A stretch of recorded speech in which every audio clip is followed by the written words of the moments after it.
Salut mes chers élèves. Pour la séance d'aujourd'hui, on procède à une récapitulation globale de la séquence argumentative.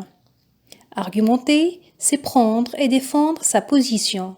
C'est exposer son point de vue sur un thème dans l'intention de le justifier ou d'amener une cible à son adhésion. Pour ce qui est des composantes de l'argumentation, on a un thème, objet de débat, objet de discorde, deux parties, l'argumentateur et la cible, avec leur niveau socioculturel, leurs convictions politiques, religieuses et la relation qu'ils établissent entre eux. Enfin, je cite la dernière composante qui est l'aboutissement de toute l'opération, c'est l'enjeu qui peut être économique, politique, social ou autre. Pour ce qui est de l'organisation, l'emploi des connecteurs logiques et chronologiques s'impose pour une bonne structure et pour un enchaînement cohérent. En plus d'un lexique approprié au thème, l'objet de débat. Un thème scientifique, religieux, juridique, économique, social ou autre.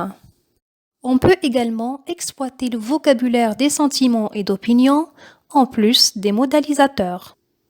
L'argumentateur doit consolider sa position et lui donner plus de poids avec des illustrations, des données chiffrées, des recherches déjà effectuées, des interviews et des témoignages.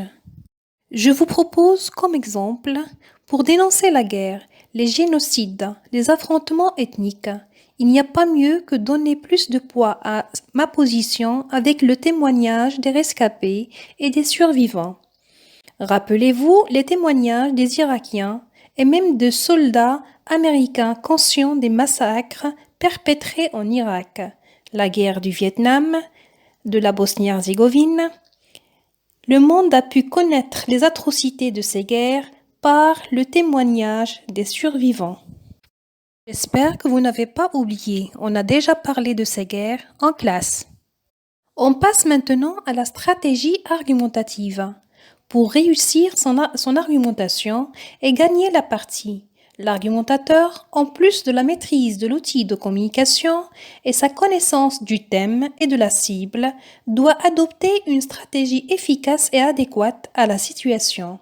Il peut recourir soit à une démarche visant la raison et la logique, soit une autre visant les sentiments et les émotions. Pour la première démarche, je vous donne un exemple.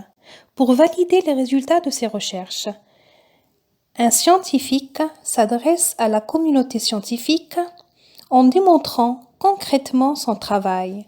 Son travail doit être basé sur la logique et la raison. Pour la deuxième démarche, je propose comme exemple les associations civiles pour défendre les femmes et les enfants de la violence et du harcèlement. Ces associations interpellent et prennent à partie l'interlocuteur. Elles procèdent à la sensibilisation en visant les sentiments et les émotions de la cible. Je vous invite à voir leurs affiches publicitaires. Par exemple, l'affiche concernant le harcèlement des enfants « Ne touchez pas à mon enfant ». Également, la position de Damilaville et André Chédid en rapport avec la guerre. Damilaville a visé la logique et la raison.